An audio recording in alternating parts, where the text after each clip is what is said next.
Hello, good morning students. अभी हम लोग 11th क्लास केमिस्ट्री कंटिन्यू करेंगे। चैप्टर आपका सेकंड चल रहा है स्ट्रक्चर ऑफ एटम और आज का अपना टॉपिक रहेगा रेवर्क्स फार्मूला। ओके, लास्ट वीडियो में मैंने आपको स्पेक्ट्रम के बारे में बताया था, इमिशन एंड एब्जॉर्प्शन स्पेक्ट्रम। तो अभी हम इमिशन स्पेक्ट्रम जो कि हाइड्रोजन का मैंने लास्ट टाइम आपको समझाया था, उसमें मैंने आपको बोला था कि बहुत सारी लाइंस होती हैं हाइड्रोजन के स्पेक्ट्रम में और आप हर लाइन की वेवलेंथ फ्रीक्वेंसी कैलकुलेट कर सकते हो। वेवलेंथ निकल जाएगी तो फ्रीक्वेंसी निकल जाएगी, by using formula C is equal to nu lambda निकल जाएगी। तो अब हम वो फार्मूला देख रहे हैं जिससे आप किसी भी लाइन की किसी भी स्पेक्ट्रम में, ये सिर्फ हाइड्रोजन की बात नहीं है बेटा, हाइड्रोजन का तो हम एग्जांपल ले रहे हैं बिकॉज दैट इज सिंपल बाकी सबसे। ओके, सो आप किसी भी एलिमेंट के स्पेक्ट्रम में से उसमें मौजूद जितनी भी लाइंस हैं उन लाइंस में से किसी की भी फ्रीक्वेंसी और लैम्डा कैलकुलेट कर सकते हैं कि इस लाइन की फ्रीक्वेंसी और लैम्डा क्या है। ओके, सो रेबर्ग है, उसने 1890 के अंदर एक फॉर्मूला प्रपोज किया था जिससे आप ये चीज पता कर सकते हो। ओके, और उसकी जो मेन फोकस क्या था, that is for the calculation of wave number. उसने वेव नंबर निकालने के लिए फॉर्मूला दिया था और हम जानते हैं वेव नंबर किसके बराबर होता है, 1/लैम्डा।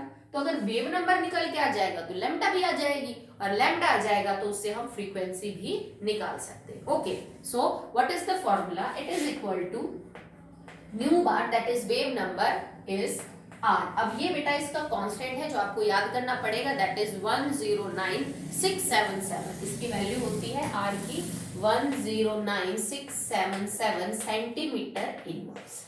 आप चाहो तो इसको अगर आपको मीटर में कन्वर्ट करना है, क्योंकि बाकी आपको जो भी डाटास दे रखे हैं आप उस हिसाब से देख लीजिएगा, यूनिट्स मैटर करेंगी है क्योंकि आपको बाकी जो चीजें हैं लैम्डा है उनकी यूनिट्स को इससे मैच करना पड़ेगा। अगर ये आप सेंटीमीटर इनवर्स में ले रहे हो तो जो लैम्डा आएगा वो भी फिर आपका सेंटीमीटर में ही आएगा, बाकी फिर आप चाहो तो उसको नैनोमीटर में कन्वर्ट कर रहे हो या फिर आप उसको मीटर में कन्वर्ट कर रहे हो।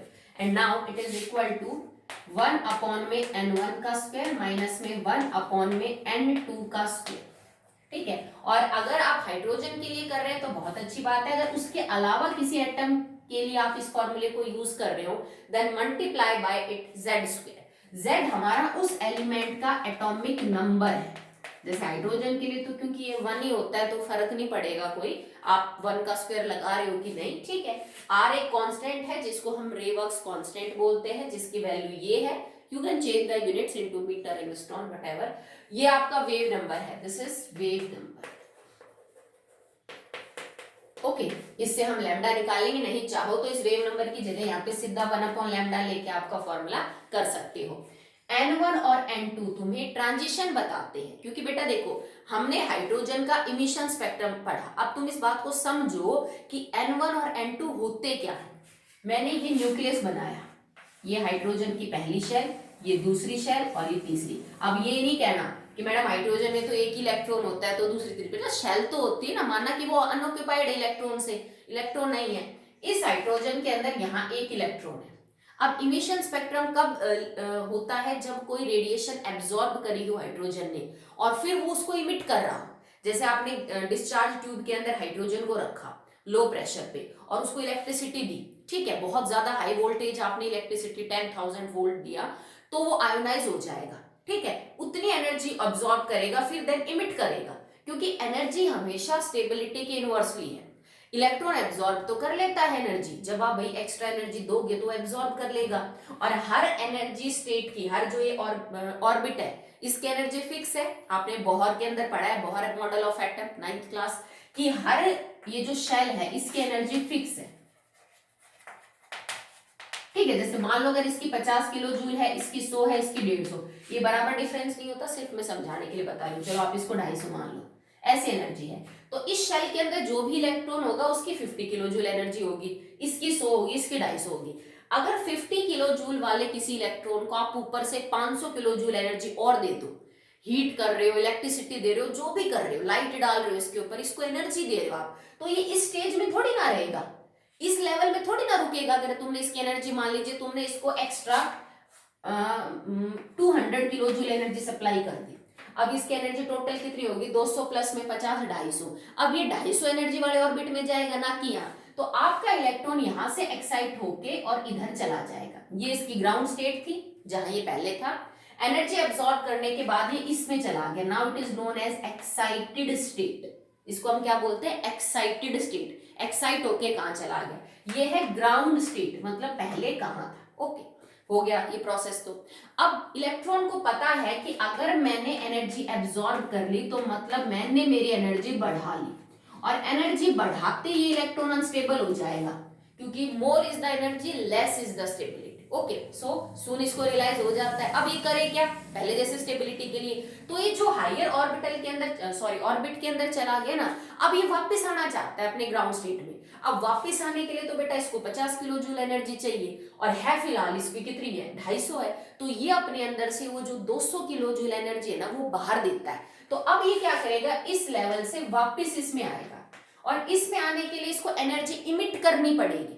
वो जो एनर्जी इमिट कर रहा है, ये जो 200 किलो जूल एनर्जी ये इमिट करेगा, ये किस वेवलेंथ की और फ्रीक्वेंसी की होगी, क्योंकि देखो ये एनर्जी इमिट कर रहा है बाहर की तरफ। एनर्जी को हम किससे कनेक्ट कर सकते हैं, C is equal to nu lambda, मैंने न्यू की जगह C बाय लैम्डा लिखा। तो जो भी एनर्जी हाइड्रोजन एटम उसके इलेक्ट्रॉन बाहर करेंगे, उस एनर्जी के हिसाब से उसकी कोई वेवलेंथ और कोई फ्रीक्वेंसी होगी। तो आप ये बता सकते हो कि ये इलेक्ट्रॉन जब इमिट कर रहा था ना रेडिएशन, उसकी एनर्जी ये है, तो उस एनर्जी से आपकी वेवलेंथ और फ्रीक्वेंसी क्या होगी, और इसी वजह से अलग अलग लाइंस आपको नजर आती हैं। हो सकता है इस इलेक्ट्रॉन ने 200 किलो जूल एनर्जी अब्सॉर्ब करी हो, तो ये इमिट भी 200 ही करेगा। अगर किसी इलेक्ट्रॉन ने 1000 किलो जूल एनर्जी अब्सॉर्ब कर ली, तो वो और आगे चला जाएगा। अब वापस आएगा तो ये 1000 इमिट करेगा। अब एक बात बताओ बेटा, किसी ने तो 200 किलो जूल एनर्जी अब्सॉर्ब की और किसी ने 1000, तो उनकी लैम्डा बराबर थोड़ी ना होगी भाई। एनर्जी का और लैम्डा का तो इनवर्स कनेक्शन है, जिसकी एनर्जी कम उसका लैम्डा ज्यादा, जिसका लैम्डा ज्यादा उसकी एनर्जी कम। तो अलग अलग इलेक्ट्रॉन अलग अलग अमाउंट ऑफ एनर्जी को एब्सॉर्ब और इमिट करते हैं, तो वो आपको दुनिया भर की लाइंस नजर आती हैं, किसी की वेवलेंथ कम, किसी की वेवलेंथ ज्यादा। ठीक है, फॉर्मूला सिंपल है, फॉर्मूले में कुछ नहीं है, बात को समझो कि हम निकाल क्या रहे हैं। ठीक है, ये N1 और N2 कुछ नहीं, ट्रांजिशन बताते हैं आपको कि आपका इलेक्ट्रॉन पहले कहां था अब कहां चला गया। अगर पहले तुम्हारा इलेक्ट्रॉन फर्स्ट एनर्जी लेवल में था, पहले ऑर्बिट में था, और जंप करके मान लियो तीसरे में चला गया, ठीक है, तो उसने पहले से तीसरे में ट्रेवल किया, पर एनर्जी को इमिट कर रहा है, क्योंकि हम इमिशन स्पेक्ट्रम पढ़ रहे हैं। तो इमिट कहां से करेगा, वो तीसरे से जब पहले में आएगा। ठीक है, मान लो पहले से एनर्जी एब्सॉर्ब करके थर्ड में चला गया, ये है एब्सॉर्ब करने के बाद। अब वो थर्ड से जब पहले में आएगा तो एनर्जी क्या करेगा, इमिट करेगा। हम इन्हीं स्पेक्ट्रम को पढ़ रहे हैं कि ये जो एनर्जी बाहर देगा उसकी फ्रीक्वेंसी क्या होगी, उसकी वेवलेंथ क्या होगी, उनको हम फोटोग्राफिक प्लेट के ऊपर पढ़ रहे हैं, वो हमारा स्पेक्ट्रम आ रहा है। ओके, सो हो सकता है कि ये 5वें में चला गया हो, तो 5वें से पहले में आ रहा हो सकता है ना, क्वाइट पॉसिबल। ठीक है, तो N1 और N2 आपको सिर्फ इतना बताते हैं कि तुम्हारा इलेक्ट्रॉन पहले कौन से ऑर्बिटल में था, अब कहां जा रहा है, सिंपल सी बात है। ठीक है, और क्योंकि हाइड्रोजन एटम के अंदर 5 सीरीज है, Lyman, Balmer, Paschen, Brackett and Pfund, तो for each series N1 is fix. ठीक है, वो आपको बताएगा कि आप बाल्मर सीरीज की दूसरी लाइन की वेवलेंथ निकालो, पास्चन सीरीज की तीसरी लाइन की वेवलेंथ निकालो, तो हर सीरीज के लिए N1 की वैल्यू फिक्स होती है, N2 बदलता रहता है। ठीक है, आप इस बात को भी समझिए कैसे।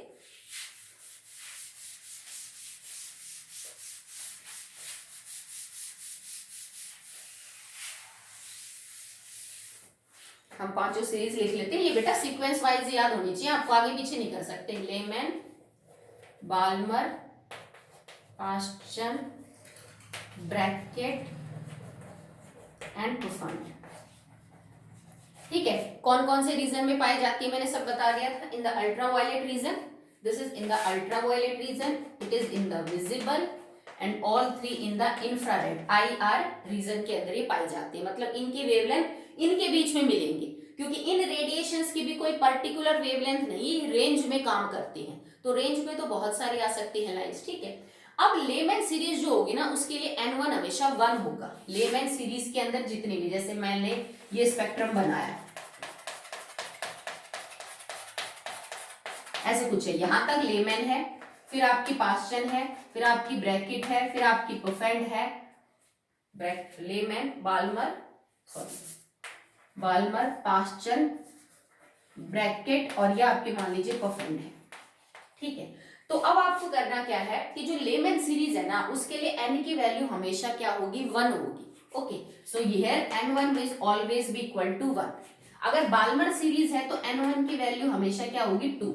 अगर पास्चन सीरीज है तो n1 की वैल्यू 3, n1 की वैल्यू 4 और n1 की वैल्यू हो जाएगी 5, ठीक है। इसका मतलब for each series the value for n1 मतलब कौन से ऑर्बिट से स्टार्ट किया है वो फिक्स होता है, वो बदलता नहीं है। लेमन के अंदर जितनी भी लाइंस है उनका क्या मतलब है कि उन्होंने ट्रांजिशन 1 से दूसरे किसी ऑर्बिट में की है। अब पॉसिबिलिटी क्या है भाई, हो सकता है 1 से 2 में गया हो, 1 से 3 में गया, 1 से 4 में गया, 1 से 5 में गया, 1 से 6 में गया, पॉसिबल है ना भाई। पहले से कितनी एनर्जी एब्जॉर्ब करी, थोड़ी करी तो दूसरे में चले जाएगा, ज्यादा करी तो तीसरे में, चौथे में, पांचवें में, हो सकता है। बाल्मर सीरीज की लाइन कब बनती है, जब तुम्हारा इलेक्ट्रॉन सेकंड एनर्जी शेल से या तो सेकंड से थर्ड में चला जाए, सेकंड से फोर्थ में चला जाए, सेकंड से फिफ्थ में, सेकंड से सिक्स्थ में, सेकंड से सेवंथ में, इस तरह का अरेंजमेंट आपको देखने को मिलेगा। मतलब n1 तो फिक्स है, ठीक है। उसके बाद n1 के बाद n2 आपके बदलते रहेंगे, जितनी एनर्जी एब्जॉर्ब करोगे उस हिसाब से। आपका जो पास्चन है उसमें n की वैल्यू 1 की 3 है, मतलब थर्ड ऑर्बिट से वो चौथे में जा सकता है, थर्ड से फिफ्थ में जा सकता है, थर्ड से सिक्स्थ में, थर्ड से सेवंथ में, थर्ड से एट्थ में। इसमें क्या हो जाएगा, फोर्थ से फिफ्थ, फोर्थ से सिक्स्थ, फोर्थ से सेवन, फोर्थ से एट, फोर्थ से 9। इसमें क्या हो जाएगा 5 to 6, 5 to 7, 5 to 8, 5 to 9, 5 to 10। इस तरह से आपको ट्रांजिशंस देखने को मिलेंगे। तो सबसे पहले आपको पता होना चाहिए कि जो इलेक्ट्रॉन है वो कौन कौन से ऑर्बिट से मूव करता है। सबके लिए n की वैल्यू फिक्स है जो आप बदल नहीं सकते हो। हर सीरीज की जो लाइन है उसके लिए n की वैल्यू एक कॉरेस्पॉन्ड रखती है और n2 and that can vary, it can start from 2 to from 9 to 10 और 11। सो जब भी न्यूमेरिकल मिलेगा आपको n की 1 की और n2 की वैल्यू जो है वो गिवन भी मिल सकती है, नहीं तो आपको सीरीज का नाम लिखा मिलेगा कि वो लेमन है कि बाल्मर है कि पास्चन है। उस हिसाब से आप n1 की वैल्यू पता कर लेंगे, बताने की जरूरत नहीं है, ये याद कर लेना बेटा। और n2 की वैल्यू आपको गिवन मिलेगी कि आपका इलेक्ट्रॉन इस स्टेट में ट्रांजिशन कर रहा है। n1 की वैल्यू पुट करिए, n2 की वैल्यू पुट करिए। एटम के बारे में वो बताएगा कि आप हाइड्रोजन के बारे में बात कर रहे हैं कि लिथियम है कि हीलियम है। अगर हाइड्रोजन है तो Z इज 1 के स्क्वायर से कोई फर्क नहीं पड़ेगा। बट अगर ये हीलियम और लिथियम है तो आपको हीलियम का एटॉमिक नंबर और लिथियम के एटॉमिक नंबर का स्क्वायर करना पड़ेगा। R इज अ कांस्टेंट जिसकी वैल्यू गिवन है। इन सबको सॉल्व करने के बाद आप वेव नंबर निकालेंगे और वेव नंबर को इन्वर्स करके आप निकालेंगे लैम्डा। लैम्डा भी निकलवा सकता है न्यूमेरिकल में और आपसे फ्रीक्वेंसी भी निकलवा सकता है। लैम्डा आ जाएगी तो फॉर्मूला ये यूज कर लेना आप, इससे आप क्या निकाल सकते हो, फ्रीक्वेंसी, ठीक है। So that will be all about the theoretical portion of this topic. अभी हम बात करेंगे इसके न्यूमेरिकल्स। एक और बात, अगर इस इक्वेशन में आपका जो n1 है, इस जो इक्वेशन है इसके अंदर आपका n1 इज 2, तो आप इसको बाल्मर्स फॉर्मूला बोलेंगे। अगर जैसे बाल्मर ने इसको डिस्कवर किया था, अगर यहाँ n की वैल्यू 2 हो जाती है n1 की, तो मतलब बाल्मर सीरीज के बारे में आप बात कर रहे हो, n2 कुछ भी हो सकता है जैसे ये है, तो इसी फॉर्मूले को हम बाल्मर्स फॉर्मूला बोलेंगे। एंड सेकेंड चीज, जब आपके पास n2 इन्फिनिटी हो जाए कि बहुत ज्यादा एनर्जी एब्जॉर्ब कर ली है, इनफाइनाइट दूर है आपका electron, when n2 is infinity, तो हम इस लाइन को लिमिटिंग लाइन बोलते हैं। जो स्पेक्ट्रम में लाइन आती है जब आपका n2 इन्फिनिटी हो, that line is known as limiting line. Okay, so now the numericals. The numericals on this formula. Okay, so अब पहले हम सॉल्व करेंगे देन अनसॉल्व करेंगे। ओके, सो फर्स्ट न्यूमेरिकल है एनसीईआरटी का है। What are the frequency and wavelength of a photon emitted during the transition from n5 to n2? अब इसने क्लियरली बोल दिया आपको फ्रीक्वेंसी और क्या निकालनी है, वेवलेंथ, दोनों चीजें निकालनी है। ट्रांजिशन हो रहा है 5 से लेके और 2 तक। अब इसका मतलब n1 यहाँ पे 2 है और n2 आपका क्या है, 5 है। Okay, now in the hydrogen atom, hydrogen atom बोल दिया तो Z की वैल्यू 1 हो गई, ठीक है। So no need to multiply and all that. अगला है in which region of electromagnetic spectrum will this radiation lie. तो पहले आप लेंथ निकाल लो, वेवलेंथ, उससे मेरे को आइडिया हो जाएगा कि भाई इस वेवलेंथ की अगर कोई लाइट है तो वो किस रीजन में है, मतलब वो विजिबल में आ रही है कि रेडियो वेव में आ रही है कि किस में आ रही है। ओके, तो चलिए फॉर्मूले पुट करते हैं। सबसे पहले हम वेव नंबर या फिर 1/λ ही लिख लीजिए इसको। आर की वैल्यू पुट करी 109677 1, N1 की वैल्यू क्या है 2, तो आपने क्या 2 का स्क्वायर और 1 अपॉन में 5 का स्क्वायर एंड मल्टीप्लाई बाय 1 का स्क्वायर, क्योंकि ये हाइड्रोजन है। ओके, सो हमने सॉल्व किया इसको 109677 1 अपॉन 4 माइनस में 1 अपॉन 25 और ये आपका सॉल्व हो गया 1। अब आप इसको सॉल्व कर लेना, जो भी आपका आंसर है कैलकुलेशन आप कर लेंगे। इसको सॉल्व करने के बाद आपके पास लैम्डा आएगी, आ जाएगी, पर क्योंकि ये चीज हमने सेंटीमीटर इनवर्स में ली थी तो आपकी जो लैम्डा आएगी वो किस में आएगी बेटा, सेंटीमीटर में आएगी। आप इस लैम्डा को चाहो तो मीटर में, चाहो तो एंगस्ट्रॉन में और चाहो तो नैनोमीटर में कन्वर्ट कर सकते हैं, मर्जी है आपकी। ओके, अब ये जो यूनिट लेंथ आएगी आपकी वेवलेंथ का, जो भी आंसर आता है, जितनी भी वेवलेंथ आती है, तो इससे पहले जब मैंने आपको इलेक्ट्रोमैग्नेटिक स्पेक्ट्रम समझाया था तो मैंने रफ आइडिया दिया था वेवलेंथ का कि अल्ट्रावायलेट रीजन की वेवलेंथ कहां से कहां लाई करती है, विजिबल की कहां से, आप उससे मैच कर लेना कि ये जो वेवलेंथ निकल के आएगी ना ये किस रीजन की हो सकती है। दूसरा, अगर आप यहां से वेवलेंथ निकालोगे तो आप फॉर्मूला ये यूज कर लेना, c is equal to nu lambda. c आपको पता है, लैम्डा आपने निकाल ली, इससे क्या निकल जाएगी, फ्रीक्वेंसी। ठीक है, तो आप ऐसे इसको सॉल्व कर लेना। अगला देखिए बेटा, next numerical is numerical number 2, solve the wavelength for the first line in the Balmer series। अब देखो इसने ये बोला है कि बाल्मर सीरीज की पहली line, Balmer series first line. अब इसका सीधा सा मतलब हो गया कि N1 की वैल्यू होती है बाल्मर के लिए 2 और पहली लाइन क्या हो सकती है, जब 2 से 3 में ट्रांजिशन हो तो N2 की वैल्यू क्या होगी, दैट इज 3। मेरे को पता चल गया। उसकी वेवलेंथ दे रखी है आपको, लैम्डा है इस लाइन के लिए 656 नैनोमीटर। ओके, पूछता क्या है, calculate the wavelength of the second line and the limiting line. अब पहली लाइन की अगर वेवलेंथ ये है फर्स्ट की, तो सेकंड लाइन की लैम्डा निकालो। अब सेकंड लाइन का मतलब क्या है कि N1 तो वही रहेगा बेटा 2, पर सेकंड लाइन के लिए N2 क्या हो जाएगा आपका 4। तो एक तो इसके लिए निकालो आप लैम्डा क्या होगी। एक कह रहा है कि जब लिमिटिंग लाइन के लिए निकालो, तो मैंने लिमिटिंग लाइन अभी बताया था, लिमिटिंग लाइन का मतलब है N1 तो 2 रहेगा पर N2 क्या हो जाएगा, इंफिनिटी। तो आपको इसके लिए लैम्डा दे रखा है, आपको इसके और इसके लिए लैम्डा निकालना है। करना क्या है, आपको दो इक्वेशंस बनानी है। देखो इसके लिए सॉल्व करते हैं, 1 अपॉन लैम्डा लिख सकती हूँ वेव नंबर को, और लैम्डा क्या है आपके पास पहले केस में 656, इसको नैनोमीटर ही रहने दो आप, नो प्रॉब्लम। आर की वैल्यू मत पुट करिए, ऐसे कैसा रखने दीजिए। अब इसके लिए N1 की वैल्यू क्या है, 1 अपॉन में 2 का स्क्वायर 4 और N2 की वैल्यू क्या हो जाएगी, 1 अपॉन में 3 का स्क्वायर 9।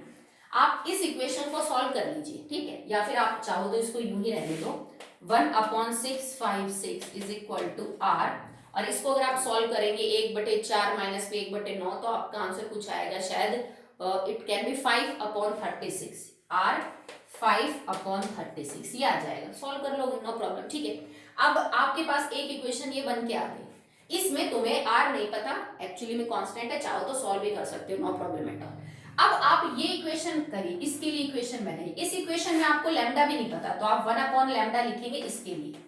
नाउ R, और आपको इनके बारे में तो पता ही है, N1 क्या है, 1 की पावर 1 अपॉन 2 का स्क्वायर 4, 1 अपॉन में 4 का स्क्वायर 16। आप इस इक्वेशन को सॉल्व कर लो, ठीक है। तो देखो इस इक्वेशन में और इस इक्वेशन में R तो कांस्टेंट एक दूसरे से कट जाएगा, इन दोनों इक्वेशंस को आप डिवाइड कर दो, क्योंकि ये बाल्मर सीरीज की ही लाइंस के बारे में बात हो रही है। तो एक सीरीज की लाइन आपको दे रखी है वेवलेंथ, तुम्हें दूसरे के निकालने हैं, तो इन दोनों इक्वेशंस को ऊपर नीचे डिवाइड करके आप देखो R से ऐड कर जाएगा, सिर्फ लैम्डा नोन है, तुम्हें सेकंड लाइन के लिए लैम्डा पता चल जाएगा। अगर तुम्हें थर्ड लाइन के लिए लैम्डा पता करना है तो इस इक्वेशन को किससे डिवाइड कर दो, 1 upon lambda R 1 upon 4 minus में 1 अपॉन इंफिनिटी का स्क्वायर हो जाएगा, बिकॉज N2 क्या है, इंफिनिटी है, तो आप इसको सॉल्व कर लेना। तो इस इक्वेशन से इसको डिवाइड करोगे तो इस लाइन के लिए लैम्डा आ जाएगा, इस इक्वेशन को इससे डिवाइड करोगे तो आपकी सेकंड लाइन के लिए जो है वो आपका लैम्डा आ जाएगा। कर लोगे, इजी है, सिर्फ कैलकुलेट आउट करना है। ओके, नेक्स्ट देखिए बेटा,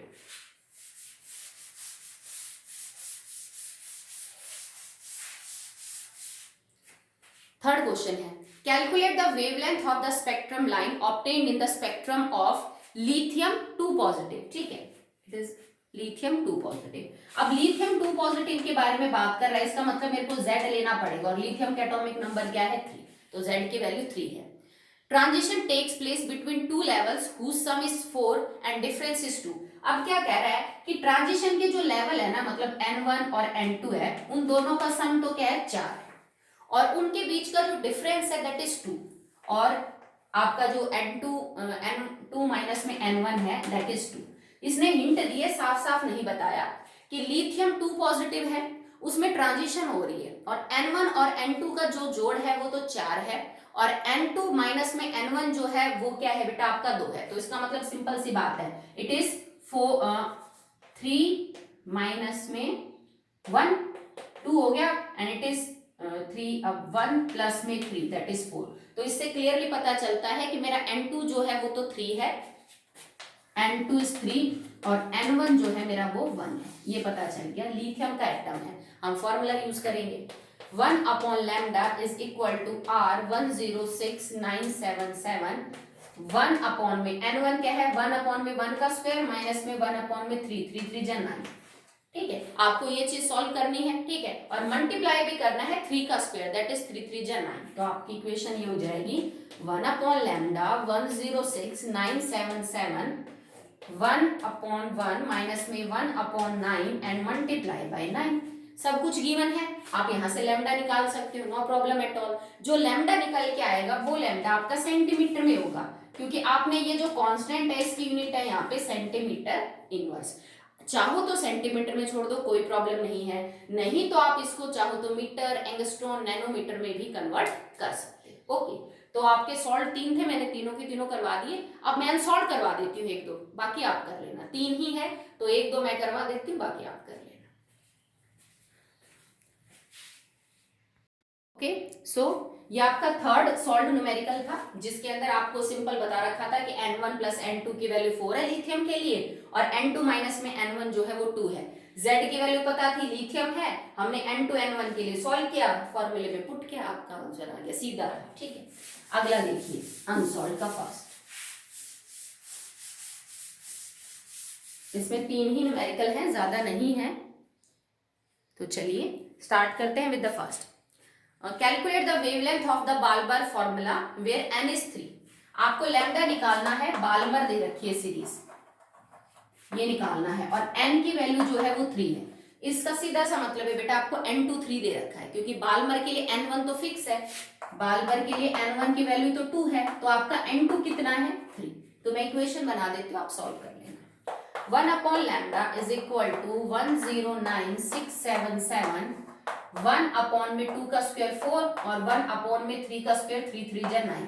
और ये कौन सा एटम है कुछ नहीं बता रखा आपको, तो हम हाइड्रोजन ही मान के चलेंगे, तो 1 का स्क्वायर आप इसको सॉल्व कर लेना, आपका लैम्डा आ जाएगा। ओके, नेक्स्ट है calculate the wavelength of the spectrum line of Lyman series corresponding N2 is equal to 3। अब ये क्या कहता है कि लेमैन सीरीज है, अब लेमैन सीरीज के लिए N1 की वैल्यू 1 हो गई, याद करना पड़ेगा आपको। N2 की वैल्यू दे रखी है 3, कह रहा है कि इसके लिए लैम्डा निकालो, तो 1 अपॉन लैम्डा 109677 1 अपॉन 1 का स्क्वायर और 1 अपॉन 3 का स्क्वायर 9। और एटम है बेटा आपका कोई मेंशन नहीं कर रखा, it means it is hydrogen, तो 1 का स्क्वायर मल्टीप्लाई करने से कोई फर्क नहीं पड़ेगा, आप लैम्डा के लिए इस इक्वेशन को सॉल्व कर सकते हैं। ओके, सो चलो एक और करवा देते हैं फर्स्ट भी इसका। Calculate the frequency and wavelength of radiation in nanometre. तो आपको फ्रीक्वेंसी और लैम्डा दोनों निकालने, पर कह रहा है कि नैनोमीटर में निकालो, तो पहले मीटर में निकाल देंगे फिर नैनोमीटर में कन्वर्ट कर देंगे। When an electron is in the hydrogen atom jumps from third orbit to the ground state। अब हाइड्रोजन का एटम है तो मतलब Z की वैल्यू हो गई 1, ठीक है, और जंप किसके अंदर कर रहा है बेटा फ्रॉम ग्राउंड स्टेट। अब ग्राउंड स्टेट का मतलब होता है N1 is equal to 1। Okay, sorry, jumps from third orbit to the ground state, हाँ, तो मतलब थर्ड ऑर्बिट से 3 से 1 के अंदर आ रहा है ग्राउंड स्टेट का मतलब। In which region of the electromagnetic spectrum will the line lie. तो सिंपल सी बात है, सब कुछ सेम है, यहाँ पे N1 और N2 के लिए आप सॉल्व कर लीजिए। N2 3 है और N1 आपका 1 है, क्योंकि ये तीसरे ऑर्बिट से ग्राउंड स्टेट में आ रहा है। तो हाइड्रोजन का एक इलेक्ट्रॉन ग्राउंड स्टेट का क्या मतलब है, मैंने समझाया भी था डायग्राम से, पहला शेल पहले शेल में रहेगा तो इलेक्ट्रॉन थर्ड ऑर्बिट से दूसरे ऑर्बिट के अंदर वापस आ रहा है, एनर्जी तभी तो मीट कर रहा है, तो n1 1 हो जाएगा, n2 3 है। आप सेम फॉर्मूले में पुट करिए और सॉल्व करिए। ओके, सो मेरी तरफ से जो रेबक्स फॉर्मूला है उसके न्यूमेरिकल है वो कंप्लीट होते हैं। नेक्स्ट टॉपिक है that is limitations of Rutherford model, वो नेक्स्ट वीडियो में करेंगे। ओके।